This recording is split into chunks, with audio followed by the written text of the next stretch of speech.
Hello everyone, welcome to Smart Study channel. So this is another lecture under our series on Indian polity.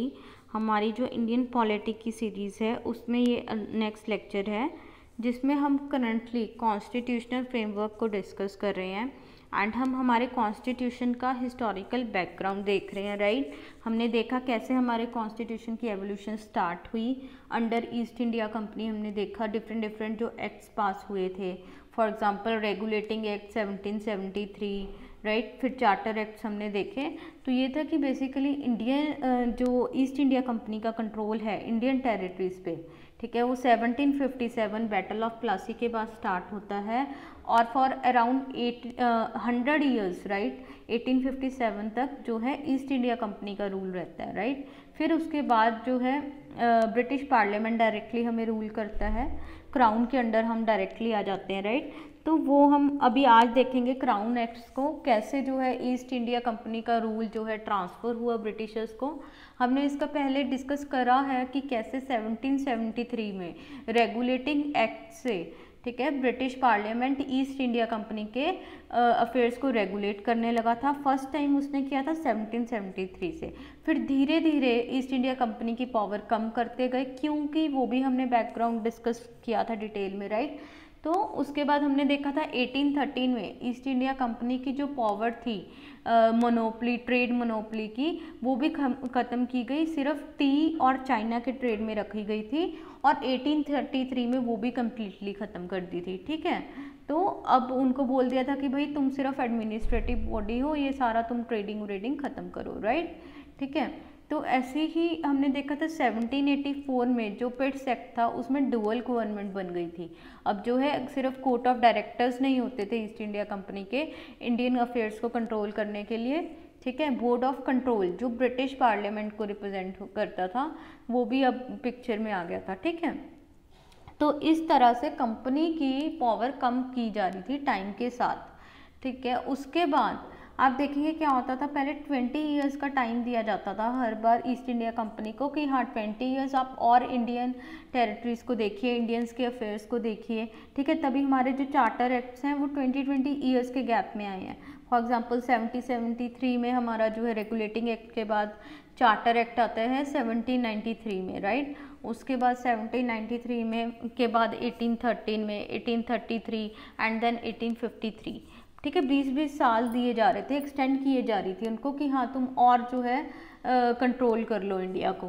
पर उसके बाद 1853 में ऐसा कोई प्रोविज़न नहीं था 20 साल का, ठीक है। तो इससे क्लियर होता है कि कहीं ना कहीं अब ब्रिटिश पार्लियामेंट के मन में आ चुका था कि हम जो है ईस्ट इंडिया कंपनी को ख़त्म करेंगे, ठीक है, अब उनकी पावर को डिमिनिश कर देंगे। पर वो जो है एक जल्दी ही मतलब वो चांस उनको मिल जाता है in the form of revolt of 1857, क्योंकि 1857 अगर हम बात करें उसको हम first war of Indian independence भी बोलते हैं, क्योंकि फॉर द फर्स्ट टाइम इतने लेवल पे पहले भी थोड़े बहुत छोटे मोटे रिवॉल्ट्स हुए हैं राइट। अगर हम अपनी मॉडर्न हिस्ट्री देखेंगे तो रिवॉल्ट्स हुए हैं बट वो सप्रेस हो जाते थे ईजीली, ठीक है। बट 1857 का रिवॉल्ट ऐसा था जिसने डिफरेंट प्लेसेस पे आप देखेंगे, रानी झांसी, ठीक है, देन नाना साहेब, है ना, बहुत अलग अलग लीडर्स। फिर दिल्ली में जो है हमारे मुगल्स होते हैं, बहादुर शाह जफर, ठीक है, बेगम हजरत महल होती हैं। तो अलग अलग लीडर्स जो होते हैं वो डिफरेंट प्लेसेस से रिवॉल्ट में लीड करते हैं। और इस टाइम पे ऐसा हो गया होता है कि बिल्कुल जो ट्रस्ट है इंडियंस और ब्रिटिशर्स के बीच में वो ख़त्म हो रहा होता है, क्योंकि इंडियंस का हर सेक्शन सफ़र कर रहा होता है। चाहे हम अपने पीजेंट्स की बात करें, ट्रेडिशनल हमारी हैंडीक्राफ्ट्स ख़त्म हो रही होती हैं राइट, सोल्जर्स में प्रॉब्लम होती है, ठीक है। रिलीजियसली जो है हमारे इंडिया के लोग अभी जो हैं उनको लग रहा होता है कि ये हमारी पॉलिसीज़ में इंटरफेयर कर रहे हैं, तो सब जो है इनसे परेशान हो जाते हैं। अब ब्रिटिशर सोचते हैं कि अगर ऐसा ही चलता रहा तो हम कैसे इंडिया पे रूल करेंगे, ठीक है, हमें यहाँ पे अच्छा खासा प्रॉफिट हो रहा है, हम कैसे वो मेंटेन रखेंगे राइट। तो उनको हुआ कि हमें अब कुछ ना कुछ करना पड़ेगा, इसीलिए वो कम्प्लीटली जो अब इंडियन अफेयर्स की पावर है, इंडिया को कंट्रोल करने की पावर है, वो ब्रिटिश क्राउन के अंडर ले आते हैं। ईस्ट इंडिया कंपनी को बोलते हैं कि भाई अब तुम रहने दो, तुम्हारे बस की बात नहीं है, ठीक है। तो ऐसे करके ईस्ट इंडिया कंपनी का कंट्रोल अब ख़त्म होता है और जो है 1858 में good government of India act लेके आते हैं। देखिए नाम भी ऐसे दिया है गुड गवर्नमेंट, ताकि इंडियंस को के बीच में ट्रस्ट दिवाना कि हम जो है इंडिया का अच्छा चाहते हैं, यहाँ पे हम गुड गवर्नेंस करना चाहते हैं, राइट। तो ऐसा एक नाम दिया इन्होंने। और अब हम वो डिटेल में देखेंगे कि कैसे क्राउन के अंडर अब टिल इंडिपेंडेंस फ्रॉम 1858 टू हमारी इंडिपेंडेंस कैसे डिफरेंट एक्ट्स पास किए, हमारा कॉन्स्टिट्यूशन कैसे इवॉल्व करता है अब ब्रिटिश क्राउन के अंडर डायरेक्टली, राइट। तो वो हम देखेंगे। तो सबसे पहले अब बात करते हैं 1858 की एक्ट की, जिसको हम act for good government of India भी बोलते हैं, राइट। ठीक है। तो इसमें जैसे हमने बात की कि अब ईस्ट इंडिया कंपनी का रूल कम्प्लीटली ख़त्म हो जाता है, सारी जो भागडोर है इंडिया की वो आ जाती है ब्रिटिश क्राउन के अंडर, ब्रिटिश पार्लियामेंट, ठीक है।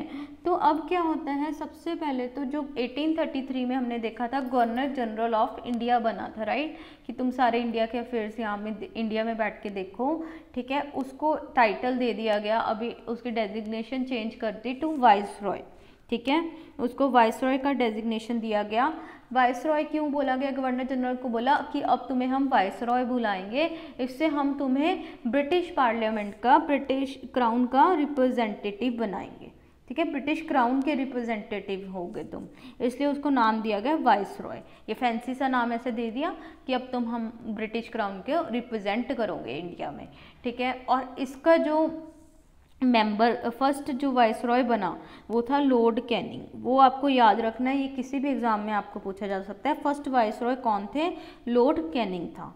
और अब इससे क्या होता है, जब ईस्ट इंडिया कंपनी ख़त्म हो जाती है तो जो 1784 में पिट्स एक्ट आया था, राइट, याद है आपको, पिट्स एक्ट में हमने बात की थी बोर्ड ऑफ कंट्रोल बना एंड कोर्ट ऑफ डायरेक्टर्स तो था ईस्ट इंडिया कंपनी का, डुअल सिस्टम ऑफ गवर्नमेंट था, राइट, विलियम पिट ने इंट्रोड्यूस किया था। तो अब जैसे हमने कहा ईस्ट इंडिया कंपनी ही नहीं रही तो क्या ही कोर्ट ऑफ डायरेक्टर्स, ठीक है। तो कोर्ट ऑफ डायरेक्टर्स भी फिनिश, इसलिए सिर्फ जो है अब इंडिया में रूल करने की बात हो गई थी क्राउन की, तो वो जो डुअल सिस्टम ऑफ गवर्नमेंट था वो भी ख़त्म हो जाता है, ठीक है, ये आपको याद रखना है। उसके बाद अब इंडियन अफेयर्स को कंट्रोल करने के लिए ब्रिटेन में एक नया ऑफिस बनाया गया सेक्रेटरी ऑफ स्टेट का, ठीक है। सेक्रेटरी ऑफ स्टेट को बोला गया कि इंडिया में हमने वाइसरॉय लगा दिया है, अब तुम यहाँ पे ब्रिटेन में बैठ के इंडिया के अफेयर्स उसके थ्रू कंट्रोल करोगे, ठीक है। सेक्रेटरी ऑफ स्टेट जो था उसको 15 मेंबर काउंसिल भी दी गई कि ये तुम्हें एडवाइस करेगी, एडवाइजरी ही नेचर होगी, वो कोई डिसीजंस नहीं ऐसे लेंगे, वो एडवाइजरी होंगे, वो तुम्हें जो है मैटर्स, जो डिफरेंट मैटर्स हैं उन पे एडवाइस करेंगे, राइट। तो यहाँ पे जो सेक्रेटरी ऑफ स्टेट, जो फर्स्ट सेक्रेटरी ऑफ स्टेट थे वो थे लॉर्ड स्टैनली। ये सब आपको साथ में इंपॉर्टेंट फैक्ट्स याद रखने हैं, मैं तभी इनको हाईलाइट कर रही हूँ, ये किसी भी कॉम्पिटिटिव एग्जाम में आपको पूछा जा सकता है, ठीक है। तो ऐसे करके 1858 के एक्ट में ये इंपॉर्टेंट पॉलिटिकल डेवलपमेंट्स होती हैं इंडिया में, इंडिया का कंट्रोल जो होता है कम्प्लीटली चेंज हो जाता है कंपनी टू क्राउन, ठीक है। तो बाकी और भी कुछ प्रोविजंस होती हैं, फॉर एग्जांपल जैसे अभी बोल दिया गया था वो जो पॉलिसीज थी लॉर्ड डलहौजी लेके आया था, डॉक्ट्राइन ऑफ लैप्स, जो one of the major cause थी रिवॉल्ट ऑफ 1857 का, राइट, कि कैसे इंडियन टेरिटरीज को कॉन्कर किया जा रहा था, कैसे इंडियन नेटिव जो प्रिंसेस थे, इंडियन हमारी प्रिंसली स्टेट्स थी, उनकी पावर्स को कम किया जा रहा था। तो अभी बोल दिया कि ऐसे सारे जो कॉन्कर करना, कॉन्क्वेस्ट हम बंद कर देंगे, ठीक है। डॉक्ट्राइन ऑफ लैप्स को भी ख़त्म किया गया, राइट, ठीक है, जिसमें बहुत फेमस है झांसी, रानी झांसी का हमने देखा डॉक्ट्राइन ऑफ लैप्स में, राइट। तो उन चीज़ों को, अब उन पॉलिसीज़ को ख़त्म करने की बात की गई थी। और उसके बाद मिलिट्री ऑर्गेनाइजेशन भी हुआ इनका, क्योंकि देखिए सिपाहीज बहुत इंपॉर्टेंट रोल प्ले किए थे, जो सोल्जर्स थे, ठीक है, मेन वो भी रीज़न थे जो रिवॉल्ट हुआ, राइट, ठीक है, म्यूटनी तो वहीं से स्टार्ट होती है। तो इसलिए इन्होंने मिलिट्री में भी ऑर्गेनाइज किया, जो तो इनके लॉयल थे, फॉर एग्जांपल गोरखा रेजिमेंट थी, इनकी लॉयल थी, उनके नंबर को इंक्रीज़ किया गया। फिर उसके बाद जो है यूरोपियन सोल्जर्स को इंक्रीज़ किया गया, बंगाल वगैरह के जो जिन्होंने रिवॉल्ट में पार्टिसिपेट अच्छा खासा गया था उनको कम किया गया, ठीक है। ऐसे रीऑर्गेनाइजेशन भी हुई, डिवाइड एंड रूल पॉलिसी को भी इंटेंसीफाई करने की बात हो गई थी, तो वो सब चीज़ें भी हुई थी। बट अगर हम पॉलिटिकली देखें तो ये अभी हमने जो देखा, ठीक है, कैसे क्राउन, वाइसरॉय और सेक्रेटरी ऑफ स्टेट बना। ठीक है, ये आप देख सकते हैं क्राउन। ठीक है, ब्रिटिश वहाँ पे ब्रिटेन में, उसके अंडर ब्रिटेन में कौन कंट्रोल करेगा, सेक्रेटरी ऑफ स्टेट जो स्टैनले बना था पहले। ठीक है, इसको 15 मेंबर काउंसिल दी गई थी। उसके बाद वाइसरॉय लॉर्ड कैनिंग बने इंडिया में। ठीक है, तो ऐसे ये इंडिया में थे, तो ऐसे करके एक स्ट्रक्चर बन गया था। अब इसके बाद हमारा आता है इंडियन काउंसिल एक्ट 1861। ठीक है, तो आप देखेंगे इंडियन काउंसिल एक्ट, नाम देखिए, इंडियन काउंसिल एक्ट 1861, फिर 92, फिर 1909, इन तीनों एक्ट्स को हम इंडियन काउंसिल एक्ट बोलते हैं, क्योंकि यहाँ पे जो वाइसरॉय की काउंसिल्स थी, आप देखेंगे लेजिस्लेटिव काउंसिल होगी, एग्जीक्यूटिव काउंसिल होगी, वहाँ पे कुछ कुछ चेंजेस की गई थी। बेसिकली लेजिस्लेटिव काउंसिल में आपको चेंजेस दिखेंगी, और वहाँ पे इंडियंस को भी रिप्रेजेंटेशन किया जा रहा था धीरे धीरे। ठीक है, इंडियंस के गवर्नमेंट में, तो इसलिए जो है इनको नाम दिया गया था इंडियन काउंसिल एक्ट। ठीक है, तो वो हम देखते हैं, क्योंकि ये बहुत सारी मेजर चेंजेस थी जो हुई थी 1858 के एक्ट में, तो बेसिकली बता देगी अब ऐसा ऐसा हो गया। अब आगे उनको गवर्नमेंट लेके आनी थी इंडिया की ढंग से। ठीक है, इंडिया, ताकि जो है इंडिया के लोगों में ट्रस्ट बने, यहाँ पे रूल कर सकें, तो उनके लिए भी उनको काम करना था। रिप्रेजेंटेशन धीरे धीरे वो देने लगे थे, तो वही जो है इन एक्ट्स में प्रोविजंस हैं। तो वो चलिए डिटेल में देखते हैं। तो हमारा फर्स्ट आ जाता है Indian council act 1861, very important. ठीक है, इसमें बहुत सारी इंपॉर्टेंट चेंजेस हुई हैं, तो वो हम देखते हैं। सबसे पहले देखिए जो हमारा सेंट्रल लेजिस्लेचर का स्ट्रक्चर था, राइट, सेंट्रल लेवल पे कैसे लॉ मेकिंग होनी है, उसका एक स्ट्रक्चर जो बना वो कैसे था। हमने अभी ऊपर देखा था 1858 के एक्ट में कि वाइसरॉय बना दिया गया, लॉर्ड कैनिंग जो थे फर्स्ट थे। ठीक है, उसके अंडर एक एग्जीक्यूटिव काउंसिल होती थी, वो हमें पता है। ठीक है, और आपने देखा था पहले जो है 1858 के एक्ट में, जैसे 1853 के एक्ट में हमने देखा था कि लेजिस्लेटिव काउंसलर्स भी हो गए थे, राइट। तो यहाँ पे एग्जैक्टली टर्म लेजिस्लेटिव काउंसलर्स अब नहीं थी, यहाँ पे एडिशनल मेंबर्स थे। ठीक है, ये भी काम ये लेजिस्लेटिव काउंसिल का ही करेंगे। ठीक है, तो यहाँ पे एडिशनल मेंबर्स ऐड किए गए। ठीक है, उसमें भी ऑफिशियल मेंबर्स थे और नॉन ऑफिशियल मेंबर्स थे। अब जो नॉन ऑफिशियल मेंबर्स थे, ठीक है, वो तो मतलब ऑफिशियल तो बेसिकली वो थे कि जो इम्पॉर्टेंट मेंबर्स होते थे। ठीक है, इम्पॉर्टेंट मेंबर्स होते थे ब्रिटेन के। ठीक है, ब्रिटिश कैबिनेट के हो गए। ठीक है, तो वो हो गए ऑफिशियल मेंबर्स। नॉन ऑफिशियल में कुछ ब्रिटिशर्स होते थे। ठीक है, कुछ जो हैं अभी इंडियंस को भी लाया गया यहाँ पे। ठीक है, वो हम देखते हैं। तो इनको जो नॉमिनेट करता था वो वाइसरॉय ही करता था। ठीक है, तो अभी यहाँ पे क्या हुआ, जो ऑफिशियल मेंबर्स थे वो तो हमने देखा, एग्जीक्यूटिव काउंसिल में इसमें 5 मेंबर्स होते हैं। पहले जैसे हमने देखा था 1853 में 3 मेंबर्स वैसे थे, एक जो है लॉ मेंबर होता था, राइट। 1833 में लॉर्ड मैकॉले आया था, फिर 1853 में भी वैसा ही स्ट्रक्चर आया था, तो 4 मेंबर थे बेसिकली। यहाँ पे 5 हो जाते हैं और अभी आगे जाके वो 6 बन जाते हैं। ठीक है, तो एग्जीक्यूटिव काउंसिल में तो यही डिफरेंस है। यहाँ पे अगर आप देखेंगे, नॉमिनेट चाहे ऑफिशियल हो चाहे नॉन ऑफिशियल हो, नॉमिनेट वाइसरॉय ही करेगा। बट ये जो नॉन ऑफिशियल मेंबर्स हैं, इसमें 3 इंडियंस को अब लेके आया गया। यहाँ पे 3 इंडियंस को लेके आया गया, वाइसरॉय ने 3 इंडियंस को नॉमिनेट किया। अब वो कौन से थे, very important, Raja of Banaras, ठीक है, महाराजा ऑफ पटियाला और सर दिनकर राव। ठीक है, इन तीनों को यहाँ पे नॉमिनेट किया गया।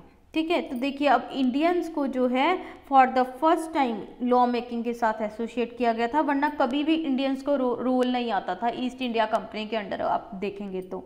ठीक है, यहाँ पे इंडियंस को एसोसिएट किया गया, तभी हम बोलते हैं यहाँ पे बिगनिंग हुई है रिप्रेजेंटेटिव इंस्टीट्यूशंस की, जिधर इंडियंस को भी रिप्रेजेंट किया गया। ठीक है, चाहे एक लिमिटेड लेवल पे था, बट हाँ एक स्टार्टिंग हमें मिल गई थी। ठीक है, इसके बाद क्या होता है, जो आप देखेंगे सेंट्रलाइजेशन स्टार्ट होती है धीरे धीरे 1773 के बाद। फिर 1833 में हम देखते हैं कि पूरा प्रॉपर सेंट्रलाइज हो जाता है, गवर्नर जनरल ऑफ इंडिया बन जाता है, राइट। उसके बाद क्या होता है, वो अब रिवर्स होने लगता है, अब डिसेंट्रलाइजेशन होने लगती है। 1833 में आप देखते हैं मद्रास और बंगाल की प्रेसिडेंसी को ख़त्म कर दिया गया था, ठीक है, सारा जो है गवर्नर जनरल ऑफ इंडिया के अंडर आ गया था। बट यहाँ पे उनकी जो लेजिस्लेटिव पावर्स थी दोबारा से लेके आए बॉम्बे और मद्रास प्रेसिडेंसी की। एंड इसके बिना और भी लेजिस्लेटिव काउंसिल्स बनाई गई, Bengal, north western frontier province and Punjab, ठीक है, इनकी। उसके बाद क्या होता है, यहाँ पे भी जो हमारी प्रोविंशियल लेवल होते हैं, प्रोविंशियल लेजिस्लेचर होता है, वहाँ पे जैसे सेंटर में वाइसरॉय हो गया, यहाँ पे गवर्नर होता है, बाकी वैसे ही जो सिस्टम है लेजिस्लेचर का वैसे ही चलता है, ठीक है। उसके बाद एक और इम्पॉर्टेंट जो है प्रोविज़न हुई थी 1861 के एक्ट की, यहाँ पे पोर्टफोलियो सिस्टम, जो लॉर्ड कैनिंग थे वो पोर्टफोलियो सिस्टम लेके आए थे 1859 में, उसको रिकॉग्नाइज किया गया है 1861 के एक्ट में, ठीक है। अब पोर्टफोलियो सिस्टम बेसिकली क्या होता है, आप ये आज से भी इंडिया से, प्रेजेंट डे इंडिया से भी कंपेयर कर सकते हैं। आज हमारे यहाँ पे जैसे अलग अलग मिनिस्टर्स होते हैं, राइट, कोई हेल्थ मिनिस्टर है, होम मिनिस्टर है, डिफेंस मिनिस्टर है, ठीक है, सबके पास अपना अपना डिपार्टमेंट है, उसका वो काम कर रहे हैं। तो क्या हो रहा है, एक प्रॉपर एडमिनिस्ट्रेशन हो रही है। अब अगर एक ही बंदा जो है वो स्पोर्ट्स भी देख रहा है, एक ही बंदा हेल्थ भी देख रहा है, राइट, डिफेंस भी वही देख रहा है, तो वो गड़बड़ हो जाती है। तो डिवीज़न होनी बहुत ज़रूरी होती है, और ये स्टार्ट जो हुई थी वो हुई थी 1861 के एक्ट से। रिकॉग्नाइज किया गया पोर्टफोलियो सिस्टम का for the first time in 1861 act, ठीक है, वेरी इंपॉर्टेंट। उसके बाद नेक्स्ट वेरी इंपॉर्टेंट प्रोविजन है ऑर्डिनेंस पावर, ठीक है। आज हमारे प्रेसिडेंट के पास वो पावर है, आप देखेंगे आर्टिकल 77 में आती है कि कोई भी अर्जेंट मैटर्स है, कई बार हमारा पार्लियामेंट नहीं होता, ठीक है, सेशन में उनके नहीं चल रहे होते, तो एक्टिव नहीं होता पार्लियामेंट, तो प्रेसिडेंट को ज़रूरत पड़ जाती है अगर उसको नेशन का इंटरेस्ट देखना है, कुछ अर्जेंट मैटर्स पे लॉ बनाने की, राइट, तो वो क्या करता है, वो ऑर्डिनेंस पास कर देता है। उसमें वो ऐसा नहीं कि पहले लोकसभा से, राज्यसभा से अप्रूवल ले रहा है, वो खुद जो है एक ऑर्डिनेंस पास कर सकता है, ठीक है। और उसके बाद जब वो सेशन में आते हैं, ठीक है, वैलिडिटी 6 मंथ्स होती है, उसके बाद जो सेशन में आते हैं हाउसेस, तो वो अप्रूवल वगैरह देना है नहीं देना वो तब डिसाइड होता है आगे कंटिन्यू करना है, राइट। तो ये जो सिस्टम था ऑर्डिनेंस का, ये भी 1861 के एक्ट से स्टार्ट हुआ। यहाँ पे वाइसरॉय को वो पावर दी गई कि आप कुछ भी अर्जेंट मैटर्स हैं, आपको जो काउंसिल्स हैं उनके जो है अप्रूवल की रिक्वायरमेंट नहीं है, आप अपने आप से पास कर सकते हैं, और उसकी जो लाइफ रहेगी 6 मंथ्स रहेगी। यहाँ पे 6 मंथ्स का लाइफ पीरियड दिया गया था, ठीक है। ये इम्पॉर्टेंट प्रोविजंस थी 1861 की। इसके बिना और क्या था अगर हम देखें, यहाँ पे क्या था कि फाइनेंशियल मैटर्स पर डिस्कशंस वगैरह हो सकती थी, ठीक है, बट हाँ कोई रेजोल्यूशन पास होना, वोटिंग होना, वो चीज़ें नहीं थी। और उसके बाद जो ये एडिशनल मेंबर्स थे, ठीक है, इन पे भी लिमिटेशन था कि ये एग्जीक्यूटिव को कोई क्वेश्चन नहीं पूछ सकते, ठीक है, तो ये इनके लिए यहाँ पे लिमिटेशन था। अब हम बात करें, अब बात आती है 1892 के एक्ट की, राइट, इंडियन काउंसिल एक्ट 1892। अब क्या होता है, इससे पहले भी एक इम्पॉर्टेंट इवेंट होता है, ठीक है, 1885 में इंडियन नेशनल कांग्रेस INC बन जाती है। तो वो उसमें मॉडरेट लीडर्स आते हैं हमारे, ठीक है, गोपाल कृष्ण गोखले, फिरोज शाह मेहता, ठीक है, अलग अलग मॉडरेट लीडर्स ही आते हैं और कुछ डिमांड्स रखते हैं, ठीक है। ये सारी ब्रिटिश की पॉलिसीज़ को एनालाइज कर रहे होते हैं, ठीक है, एक्ट्स को देख रहे होते हैं, तो ये बोलते हैं कि ठीक है तुमने इंडियंस को रिप्रेजेंट किया है, अच्छी बात है, पर फिर भी जो है अभी आप देखेंगे इंडियंस का नंबर बहुत कम था, सिर्फ 3 ही मेंबर थे, अगर देखें नॉन ऑफिशियल मेंबर्स कम थे, तो इन्होंने बोला कि ये नंबर एडिशनल मेंबर्स का राइज होना चाहिए, इंडियंस को और रिप्रेजेंटेशन की ज़रूरत है, ठीक है, 3 मेंबर क्या ही करेंगे, राइट। उसके बाद आप और फिर 3 मेंबर हैं, ठीक है, उसके बाद आप नॉमिनेट भी जो है वाइसरॉय कर रहे हैं, कहाँ इंडियंस की चल रही है, वाइसरॉय अपनी मर्जी से कर रहा है, तो फिर वही ब्रिटिश क्राउन की पावर ही हो गई ना ये तो। फिर उसके बाद उन्होंने ये भी बोला कि जो है आप हमें कुछ तो हमें पावर दो, हम एग्जीक्यूटिव को क्वेश्चन कर पाएँ, एडिशनल मेंबर्स है ना, आप वो भी कोई प्रोविज़न नहीं दे रहे। तो ऐसे करके इनकी अलग अलग डिमांड्स थी, तो थोड़ा बहुत इन डिमांड्स को रिकॉग्नाइज किया गया in the form of 1892 act, ठीक है, वो हम देखेंगे क्या इनकी डिमांड्स को कंसीडर किया गया, ठीक है। इसके बाद इन्होंने जो है सेंट्रल लेवल पे भी, प्रोविंशियल लेवल पे भी नॉन ऑफिशियल मेंबर्स को इंक्रीज़ किया उनके नंबर में, जैसे कांग्रेस ने डिमांड की थी। बट अभी भी ये बात थी कि जो नॉन ऑफिशियल मेंबर्स थे, ठीक है, वो मेजॉरिटी में नहीं थे। अभी भी ऑफिशियल मेंबर्स की ही मेजॉरिटी मेंटेन रखी गई थी, ठीक है। तो कहीं ना कहीं चाहे नंबर इंक्रीज़ किए पर लिमिटेशन अभी भी थी। उसके बाद क्या हुआ, अभी जैसे उन्होंने बोला था कि हाँ क्वेश्चंस तुम जो है एग्जीक्यूटिव काउंसिल को पूछे जाने चाहिए, तो हाँ वो पावर इनको अभी दे दी गई थी एडिशनल मेंबर्स को, ठीक है। और फिर उन्होंने जैसे बोला था कि तुम वाइसरॉय ही नॉमिनेट करता है, उसका क्या फ़ायदा है। तो इस बात को मानते हुए अब ऐसा बोल दिया गया कि भाई जो सेंट्रल लेजिस्लेचर है, राइट, ठीक है, वहाँ पे नॉमिनेट तो अभी भी वाइसरॉय करेगा, चाहे नॉन ऑफिशियल मेंबर्स हैं वाइसरॉय ही नॉमिनेट करेगा। पर हाँ वो रिकमेंडेशन ले लेगा प्रोविंशियल लेजिस्लेटिव काउंसिल्स की plus Bengal chamber of commerce की। उनकी जो है रिकमेंडेशन के बेसिस पे वो कुछ नॉन ऑफिशियल मेंबर्स को जो है अपॉइंट करेगा, नॉमिनेट करेगा, ठीक है।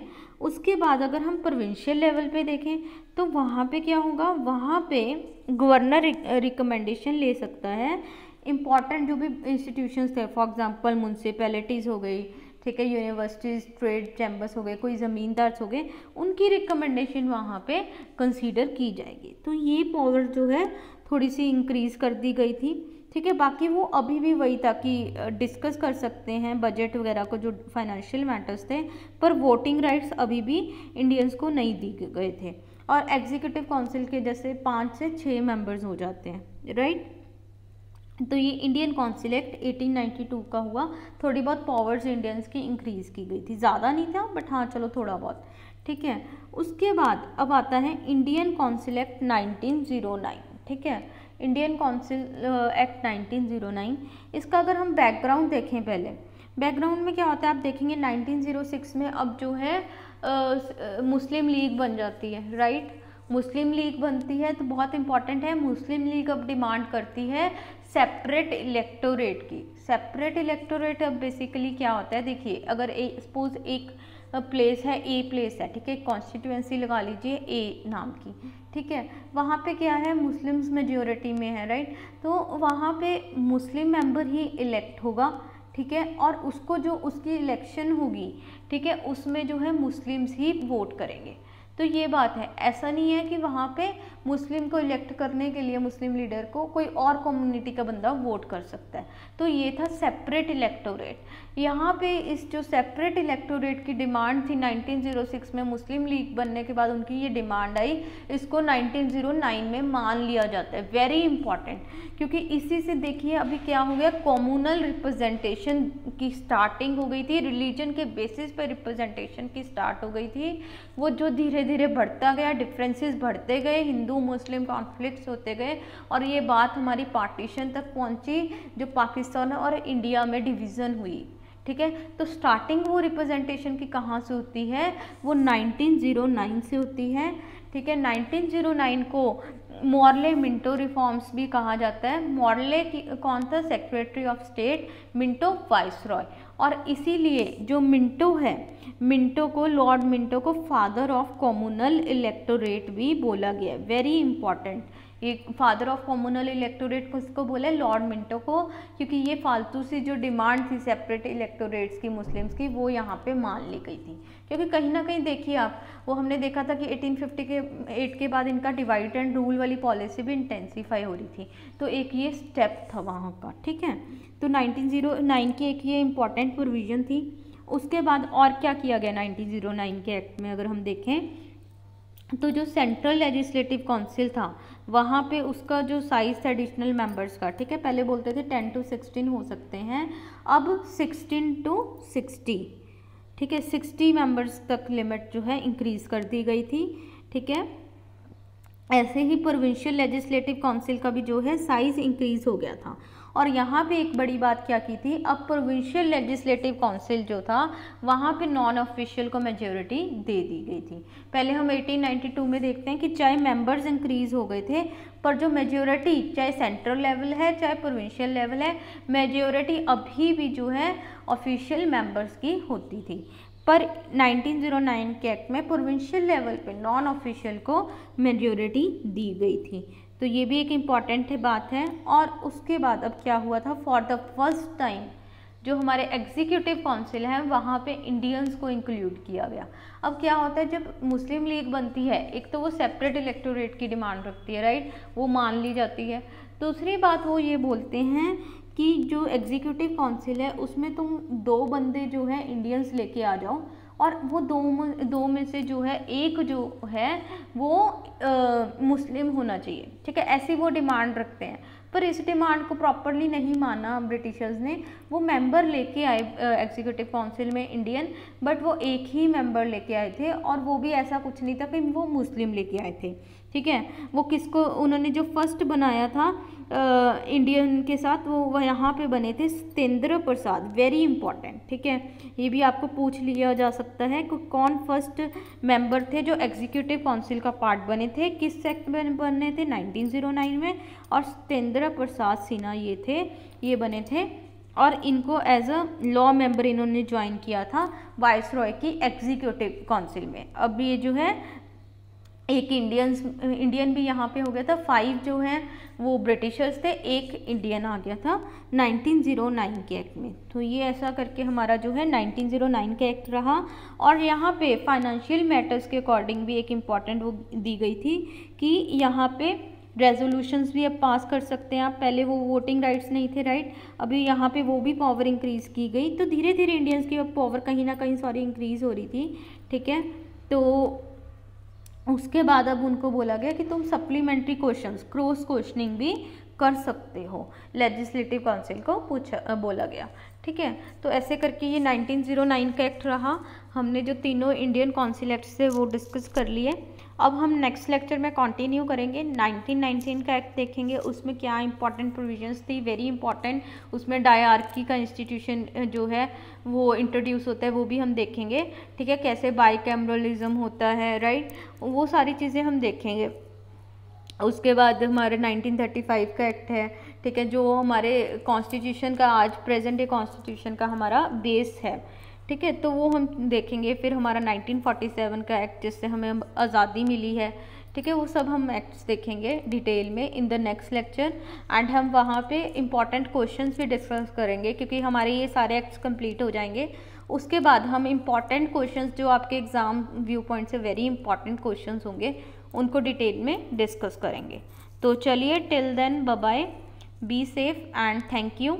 और आप अगर आपको मेरे एफर्ट्स अच्छे लग रहे हैं तो प्लीज़ इनको जो है लाइक कीजिए वीडियोस को, एंड शेयर कीजिए मेरे अपने फ्रेंड्स के बीच में, ठीक है, क्योंकि ये है कि अभी पेंडेमिक का टाइम है, हम शेयर करेंगे एक दूसरे के साथ तो हमारी भी नॉलेज इंक्रीज़ होगी और किसी और की भी हेल्प होगी, राइट। और उसके बाद अगर आपको अच्छा लग रहा है चैनल को सब्सक्राइब कीजिए, आपको सारी वीडियोस जो हैं मेरी और भी सीरीज़ जो चल रही हैं, ठीक है, तो उनकी नोटिफिकेशंस मिलती रहेंगी। बेल आइकन को प्रेस कर सकते हैं आप, तो आपको कोई भी वीडियो अपलोड हो रही है उसकी नोटिफिकेशन मिलती रहेगी।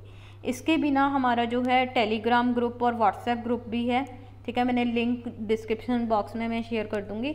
वहाँ पे मैं डेली बेसिस पे और भी स्टडी मटेरियल वगैरह कॉम्पिटिटिव एग्जाम से जो इम्पोर्टेंट होता है वो मैं डालती हूँ वहाँ पे, ठीक है, और आपको सारी वीडियोस के रिलेटेड भी इंफॉर्मेशन मिलती रहेगी। बाकी आपकी कुछ भी क्वेरीज हैं, कुछ फीडबैक हैं, वो भी आप मेंशन कर सकते हैं, वहाँ पे मेंशन कर दीजिए, कमेंट सेक्शन में बता दीजिए, तो वो आप कर सकते हैं, ठीक है। कुछ आपको एडिशनल फैक्ट्स पता है वो शेयर कीजिए। तो ऐसे एक इंटरेक्टिव लर्निंग प्लेटफॉर्म बनाना है हमें बेसिकली, ठीक है। तो चलिए मिलेंगे नेक्स्ट लेक्चर में, till then bye bye and be safe.